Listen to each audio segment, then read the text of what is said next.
감사합니다. 한 이야기를 먼저 하려고 합니다. 한 아버지와 아들이 있었습니다. 아버지는 아들을 너무 사랑해가지고 아들이 가지면은 좋아할 법한 그 장난감을 하나 사줬습니다. 그런데 이 아들이 이 장난감을 받고 너무 좋아하는 거예요. 그런데 아버지가 그 장난감을 아버지보다 장난감을 더 사랑하니까 그것을 빼앗아 버렸어요. 그러자 이 아들이 난리가 났습니다. 화를 이기지 못하고 자기의 사랑하는 장난감을 빼앗아 버린 아버지를 이 아들이 죽였습니다. 정상인가요? 비정상인가요? 네, 비정상입니다. 아무리 사랑하는 것을 빼앗겼다 할지라도 그 장난감을 사준 아버지를 죽인 것은 지극히 비정상적인 일이 맞죠. 여호수아와 이스라엘 백성들이 가나안에 들어와서 여러 정복 전쟁을 치렀습니다. 그들은 하나님께서 약속하신 많은 땅들을 차지했어요. 그러나 여전히 이스라엘 백성들이 차지할 땅이 많이 남았을까 안 남았을까요? 네, 많이 남았습니다. 하나님께서는 이제 나이가 많아 늙은 여호수아에게 그 남은 땅들을 자 빨리 정복하러 가자 말씀하지 아니하시고 이 사명은 너가 담당할 게 아니라 너 다음 세대가 담당할 거야. 그러면서 너는 차지한 땅 그리고 차지할 땅들을 이스라엘 백성들에게 분배해주고 역사 뒤로 퇴장해라 라고 말씀하세요. 그래서 오늘 우리가 읽은 본문은 여호수아가 전쟁을 마치고 나서 이스라엘 백성들에게 땅을 분배하는 내용이에요. 특별히 요단을 건너기 전 요단 동편의 땅들을 이미 르우벤과 갓, 므낫세 반지파가 분배를 이미 받았어요. 네. 그래서 이 이미 분배를 받은 요단 동편의 지파들에 대한 이야기가 가장 먼저 기록이 된 게 오늘 본문의 말씀입니다. 그런데 오늘 본문을 읽으시면서 아마 이런 생각이 드셨을 것 같아요. 아니 땅 분배에 대한 내용으로 설교할 내용이 있는 건가? 아니 이 부분 되게 재미없고 지루한 본문 말씀 아닌가? 네, 어떻게 생각하십니까? 이 부분에 대해서 혹시 동의를 하십니까? 아니면은 이 부분에 대해서도 하나님께서 말씀하신 바가 있다고 생각하십니까? 여호수아서가 12장까지는 막 전쟁에 대한 내용들이 다뤄지다 보니까 되게 재미있습니다. 여리고성 도는 것도 재밌고 그 다음에 아간이 범죄해가지고 아간 죽인 다음에 아이성을 점령하는 것도 재밌고 그 다음에 기본 족속 와서 하다가 해와하다라 멈춰라면서 싸우는 것도 재밌고 너무 재밌어요. 그런데 이 13장부터가 문제예요. 13장부터가 여호수아를 읽는 이 재미가 확 떨어집니다. 약간 마태복음 1장의 족보 이야기 읽는 그 느낌입니다. 아니면 역대상을 읽을 때 1장부터 8장까지 낳고의 무수한 낳고에 대한 이야기가 나타나는데 그런 족보 이야기처럼 여호수아서 13장부터 21장까지도 이 땅을 분배했네 저 땅을 분배했네 이런 내용들이 반복되어지니까 지루하고 읽고 싶지 않고 그렇습니다. 그렇지만 이 가운데서도 하나님께서 우리에게 하시고자 하시는 말씀이 분명히 있습니다. 그래서 우리가 오늘 좀 기대함을 가지고 이 말씀을 좀 함께 살펴보기를 원합니다. 지금 큐티는 한창 이스라엘 백성들에게 기업을 분배하는 내용들이 지금 이어지고 있습니다. 오늘 큐티 말씀도 마찬가지로 이스라엘 백성들에게 기업을 분배하는 내용들이에요. 그런데 말씀들을 잘 읽어보시면은 르우벤, 갓, 므낫세 반지파에게만 해당되는 특이한 점이 한 가지가 있습니다. 그게 뭐냐면 우리가 읽은 8절부터 14절의 내용이 바로 뒤 15절부터 33절까지 다시금 반복돼서 풀어져서 설명된다라는 것을 우리가 확인할 수가 있습니다. 다른 지파들의 분배 내용을 살펴보면은 똑같은 내용의 말씀들이 반복되진 않아요. 그냥 이 갓 지파에게, 그러니까 아셀 지파에게 이런 땅이 분배됐다. 땅의 목록들 쫙 나오고 그 다음에 이제 또 뭐 베냐민 지파에게 이런 땅이 분배됐다. 쫙 나오고 뭐 이런 흐름이에요. 그런데 딱 유난히 오늘 우리가 읽은 이 요단 동편의 지파들에 대한 그 땅의 분배에 대한 내용만 반복이 되어져요. 왜 요단 동편의 땅을 분배받는 지파들의 내용만 이렇게 두 차례나 반복이 되어지는 걸까요? 그리고 요단 동편의 땅을 분배받는 지파들의 내용만 나오는 것이 아니라 이 르감무 얘네들만 나오는 게 아니라 한 명 더 엮어져서 마치 햄버거와 콜라 같은 세트처럼 이렇게 하나가 더 엮어져 나와요. 그게 누구죠? 레위지파에 대해서 나오는 거예요. 하나님께서는 이 말씀을 통해서 과연 무엇을 말씀하시고자 하시는 걸까요? 어느 주석책에도 이런 이야기가 나와 있진 않지만 제가 묵상하며 깨닫는 바는 이겁니다. 하나님께서는 이스라엘 백성들이 기업을 분배받고 분배받은 땅에서 살아갈 때 중요한 기준점을 제시한 것으로 보여져요. 왜 이렇게 결론을 내렸는지에 대해 제가 이제 말씀을 통해서 한 구절 한 구절 살펴보면서 함께 말씀을 나누도록 하겠습니다. 먼저 우리는 이 두 가지의 질문을 던지고 이 질문들에 각각 답을 제시해야 됩니다. 첫 번째 질문은 이겁니다. 8절부터 14절, 15절부터 33절까지 같은 내용들이라고 말씀을 드렸죠. 자, 8절부터 14절까지의 내용을 A라고 하고 15절부터 33절까지 그 말씀을 B라고 해보겠습니다. 자, A와 B에는 굳이 안 들어가도 될 그런 말씀들이 껴있어요. 일단은 A에는 어떤 말씀들이 껴있냐면은 12절부터 13절까지의 말씀이 껴있고 B에서는 21절부터 22절의 말씀이 껴있습니다. 같이 한번 화면을 통해서 한번 말씀을 먼저 읽어보도록 하겠습니다. 함께 말씀을 읽겠습니다. 13장 12절에서 13절까지 말씀입니다. 네, 함께 있습니다. 모세가 이미 그들을 정복하고 그들의 땅을 차지하였지만 이스라엘 자손이 그술 사람과 마아가 사람은 쫓아내지 않았기 때문에 그술과 마아가 사람들이 오늘날까지 이스라엘 자손 가운데 섞여서 살고 있다. 아멘. 이 전의 말씀들을 한번 시간 내서 읽어보시면은 이게 되게 어정쩡하게 껴있어요. 그러니까 갑자기 딱 튀어나와요. 또 한번 그 뒤에 말씀 또 살펴보도록 하겠습니다. 함께 있습니다. 모세는 시온에게 한 대로 에이와 레겜과 수르와 훌과 레바를 모두 무찔렀다. 그들은 미디안의 우두머리로서 그 땅에 살면서 시온의 밑에서 통치하던 자들이다. 이스라엘 자손이 그들을 사륙할 때에 부올의 아들인 점장이 발람도 다른 여러 사람과 함께 칼에 맞아서 죽었다. 이 말씀들을 이렇게 따로 떼어서 읽어보니까 크게 뭐 이상한 점은 없어 보이죠. 그냥 자연스러워 보이죠. 그런데 이 말씀들을 그냥 통으로 쭉 읽어보면은 이런 마음이 들어요. 야, 너 낄 때 껴야지. 야, 너 갑자기 왜 꼈냐? 아니, 눈치 없게 껴있네. 이런 마음이 좀 들 겁니다. 왜 하나님께서는 A와 B 말씀 사이사이에 이런 불순물 같은 내용들을 껴놓으신 걸까요? 한번 생각해 보겠습니다. 사사기 초입부에는 어떤 말씀들이 혹시 기록되었는지 기억하십니까? 사사기 1장 말씀에서. 사사기 1장 말씀에서는 이스라엘 백성들이 정복한 땅에서 이방 족속들을 쫓아냅니까? 쫓아내지 않습니까? 안 쫓아냅니다. 오히려 그들을 노예로 삼았다라는 그런 말씀들이 기록되어져 있어요. 이스라엘 백성들이 왜 이방 족속을 쫓아내지 않고 그들을 노예로 삼았습니까? 그들의 노동력이 너무 아까운 거죠. 저 노동력만 있으면 우리가 잘 먹고 잘 살 수 있는데, 괜찮을 것 같은데. 이스라엘 백성들은 이집트에서 노예의 삶을 살았지만 그들은 지금 하나님께 분배받은 가나안 땅에서 스스로 뭐가 된 겁니까? 왕이 된 거예요.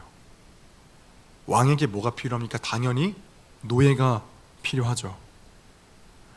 이렇게 이스라엘 백성들은 하나님 말씀에 타협했습니다. 그 타협의 물꼬를 타고 뭐가 들어왔습니까? 이거 하나 지켜도 뭐 문제 있겠어 하는 이 타협의 물꼬를 타고 가나안 족속이 섬기는 이방 신상들이 무자비하게 들어왔습니다. 그래서 그 이방 신들은 하나님과의 거리를, 이스라엘 백성과 하나님과의 거리를 급속하게 떨어뜨려 놨습니다.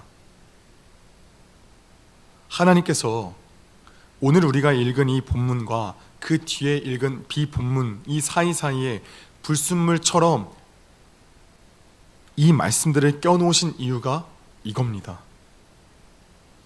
비본문 그 뒤에 15절부터 33절까지 그 말씀에 모세가 시온과 미디안 왕들을 무자비하게 다 죽였다, 그리고 발람도 다 죽였다라는 말씀 나와 있죠. 그 말씀이 왜 기록되어져 있냐면, 이와 같이 너희도 너희가 남겨놓은 그술 족속, 마아가 족속 속히 진멸해라. 그들을 통해 우상 다 들어온다. 얼른 하나님 말씀에 다 순종해라 말씀하시는 거예요. 그래서 그 말씀들 사이에 이 말씀을 넣어놓는 거예요. 그렇다면 우리가 좀 더 근원적인 질문을 좀 던져보도록 하겠습니다. 르우벤, 갓, 므낫세 반지파, 왜 어떻게 하다가 그술 족속, 마아가 족속을 남겨놓는 죄를 범하게 된 걸까요? 이걸 이스라엘 전체에 확대해 보겠습니다. 사사기로 넘어가면 이스라엘 백성들이 요단 동편 지파와 같이 가나안 족속들을 남겨놓죠. 이들은 왜 가나안 족속을 남겨놓은 죄를 범한 걸까요? 어떻게 하다가 이렇게 죄가 들어오게 된 걸까요? 그러니까 어떻게 타협하게 됐냐 이런 말이에요. 이 질문에 대한 답을 다른 질문을 통해서 우리가 확인할 수 있습니다. 두 번째 질문입니다. 왜 요단 동편 분배에 대한 기사 다음으로 계속해서 레위 지파가 따라오는가? 여러분 한번 생각해 보셨습니까? 왜 요단 동편에 대한 분배가 나오고 왜 굳이 레위가 이때 따라오는 걸까요? 왜 굳이 레위가 따라오는 걸까요? 나중에 나와도 되잖아요. 실제로 레위 지파에 대한 그 분배의 내용이 어디에 또 나오냐면은 20장과 21장에 나와요. 20장이 도피성에 대한 이야기가 쫙 나오고 그 다음에 21장이 레위에 대한 이야기 다시 쭉 나와요. 그때 말해도 되잖아요. 왜 굳이 요단 동편 그 다음에 이 레위가 나오냔 말이에요. 이 질문에 답을 하면 어떻게 하다 이스라엘 백성들이 가나안 족속을 남겨놨는지를 우리가 확인할 수가 있습니다. 일단 먼저 14절과 32절, 33절 말씀을 한번 세 번역으로 한번 같이 읽어보도록 하겠습니다. 함께 있습니다. 오직 레위 지파에게는 여호수아가 기업으로 준 것이 없었으니 이는 그에게 말씀하신 것과 같이 이스라엘의 하나님 여호와께 드리는 화제물이 그들의 기업이 되었음이더라. 아멘. 그 다음 구절 한번 말씀 보시겠어요? 이상이 모세가 여리고 동쪽 곧 요단강 동쪽에 모압 평지에서 두 지파와 반쪽 지파에게 유산으로 나누어 준 땅이다. 그러나 레위 지파에게는 모세가 유산을 주지 않았다. 하나님이 그들에게 말씀하신 대로 주 이스라엘의 하나님 바로 그들의 유산이기 때문이다. 아멘. 이 말씀 보시면서 좀 어떻게 말씀을 묵상하셨습니까? 이 말씀 보시면서 그치, 레위 지파의 기업은 하나님 맞지 라고 그냥 끝을 내셨습니까? 우리가 한번 생각해 보면 좋겠습니다. 레위 족속에게만 하나님이 그들의 기업이 되실까요? 레위 족속에게만? 한번 우리가 생각해 보겠습니다. 굉장히 좀 뚱땅지 같은 이야기 같고 성경과 정반대 이야기를 하는 것 같지만 하나님은 항상 이스라엘을 뭐라 부르셨냐면 이스라엘은 나의 기업이다 라고 말씀하셨어요. 한번 신명기 말씀과 요엘서 말씀을 쭉 같이 세 구절 말씀을 읽어보도록 하겠습니다. 신명기 4장 20절 말씀 먼저 읽겠습니다. 시작. 여호와께서 너희를 택하시고 너희를 쇠 풀무풀 곧 애굽에서 인도하여 내사 자기 기업의 백성을 삼으신 것이 오늘과 같아도 그 다음 구절도 읽겠습니다. 그들은 주의 큰 능력과 표심팔로 인도하여 내신 주의 백성 곧 주의 기업이로소이다 하였노라. 요엘서 말씀 또 읽겠습니다. 내가 만국을 모아 데리고 여호사밧 골짜기에 내려가서 내 백성 내 기업인 이스라엘을 위하여 거기에서 그들을 심문하리니. 아멘. 레위 족속의 기업이 하나님 맞아요. 그런데 더 확대되어 나아가면 이스라엘의 기업이 하나님이에요. 이스라엘 민족의 기업이 하나님인데 물론 레위 지파를 제외한 모든 지파가 눈에 보이는 땅을 기업으로 받았죠. 그러나 그들의 보이지 않는 기업은 하나님 그 자체신 거예요. 여러분, 우리가 기억해 보겠습니다. 출애굽을 한 뒤에 그들에게 뭐밖에 없었습니까? 하나님 한 분밖에 없었어요. 그런데 눈에 보이는 그 기업, 땅을 받으니까 그들의 기업은 뭐가 됐습니까? 하나님이 아니라 그냥 이 보이는 땅에 그들의 모든 시선이 다 향하게 된 거예요. 하나님께서 요단 동편 지파에 대해 말씀하시고 레위 지파에 대해서 계속해서 거론하신 이유는 뭐냐면 너희가 진짜 기업을 잃어버렸다. 너희는 진짜 나의 그 기업을 잃어버렸다라고 알게 하시려고 요단 동편 지파의 분배에 대한 말씀을 하시고 레위 지파에 대한 말씀을 하고 계시는 거죠. 하나님이 우리의 기업 되어 주시는데 우리는 하나님보다 다른 것을 더 볼 때가 많죠. 하나님이 주시는 축복의 눈이 더 갈 때가 많죠. 하나님께서 나에게 집을 허락하셨다면 우리는 그 집의 시선이 고정되어져서 더 큰 집으로 가고 싶고 이것보다 더 많은 것들을 누리고 싶고, 하나님 나에게 어떤 핸드폰을 딱 주셨으면 이 핸드폰보다 더 많은 것들을 갖고 싶고, 그 다음 때로는 또 하나님께 나에게 이런 직장 허락하셨으면 이보다 더 좋은 것들을 갖고 싶고, 하나님께서 나에게 이런 상황과 환경을 허락하셨는데 이보다 더 좋은 것들을 갖고 싶고, 하나님이 주시는 축복보다 하나님 그 자체에 내 마음이 가는 것이 아니라 하나님이 주시는 축복에 나의 마음과 나의 눈이 다 가는 거죠. 그래서 하나님께서 오늘 말씀을 통해서 말씀하시는 거예요. 요단 동편 지파를 다음에 레위 지파에 대해 말씀하시면서 너희의 기업이 나다라고 말씀을 하고 계시는 겁니다. 사랑하는 여러분, 이스라엘 백성들이 그곳에 들어가서 하나님께서는 그냥 그들에게 복을 주셨는데 그들은 그 복을 그냥 땅에만 받고 살았던 거예요. 그냥 복에만. 그래서 하나님께서 계속해서 말씀하시는 거예요. 너희의 복은 나다. 너희의 복은 나다. 그런데 그들이 그 말씀에 순종했습니까? 그 말씀을 들었습니까? 안 듣는 거예요. 그래서 사사기의 그 역사가 반복되어지는 거죠. 여러분, 우리의 삶을 돌아봤으면 좋겠습니다. 우리의 그 기업은 뭡니까? 우리는 기업을 잃어버리지 않았습니까? 우리는 그 기업을 잃어버리고 우리는 오늘 나에게 주신 그 은혜들을 전부 다 잃어버렸어요. 그래서 그냥 여기에 다 함몰되어져 살아가요. 그런데 사랑하는 여러분, 우리 예수님께서 이 땅에 오셨는데 우리 예수님께서 이 땅에 오셨을 때에 무엇을 가지고 이 땅 가운데 오셨습니까? 하나님 나라를 가지고 이 땅에 오셨어요. 그래서 세례 요한도 예수님도 처음 공생의 생활 가운데 무엇을 외치십니까? 회개하라 천국이 가까이 왔느니라 라고 외치시죠. 여러분, 옛날에 목사님께서 많이 말씀하셨던 건데 하나님 나라의 새 통치가 뭡니까? 하나님 나라의 그게 무엇입니까? 통치고 주권이고 그 다음에 주권, 국민, 영역, 영토 이렇게 있지 않습니까? 예수님께서 하나님 나라의 통치를 이 땅까지 데리고 오셨습니다. 가지고 오셨어요. 그래서 우리로 하여금 하나님 나라의 그 화평과 그 은혜를 우리에게 마음껏 부어주셨어요. 우리는 그 하나님 나라를 기업으로 받은 상속자들이 된 거예요. 그런데 하나님께서 구약시대에 주었던 그 땅은 눈에 보여지는 그 위험도 가득했어요. 우리가 죄와 결합하니까 그냥 그게 거기만 함몰되어졌어요. 그런데 우리 예수님께서 가지고 온 그 새하늘과 새 땅은 뭡니까? 예수님께서 가지고 오신 그 하나님 나라는 뭡니까? 평안과 샬롬의 그 은혜가 있는 거예요. 그래서 여러분, 우리가 오늘날 탐해야 되는 것이 뭡니까? 예수 그리스도를 탐해야 되는 겁니다.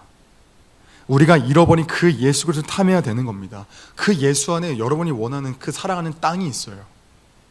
그런데 그 땅은 베드로전서 1장 3절에 기록되어져 있는 바에 따르면 그 땅은 쇠하지 아니하고 썩지 아니하고 더럽지 아니하는 하나님 나라의 땅이에요. 사랑하는 여러분, 무엇을 탐하고 계시고 무엇을 원하고 계십니까? 하나님을 원하고 계십니까? 아니면 그냥 하나님이 주신 것들에 우린 마음 빼앗겨 살아가고 계십니까? 우리는 기억해야 됩니다. 하나님께서 날마다 우리에게 말씀하시는 바는 예수를 탐하라고 계속해서 말씀하고 계시는 겁니다.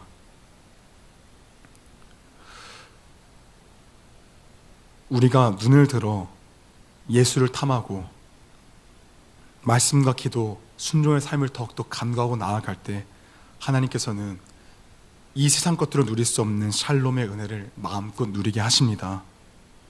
사랑하는 여러분, 우리가 이번 한 주간 살아갈 때에 더 예수를 탐했으면 좋겠습니다.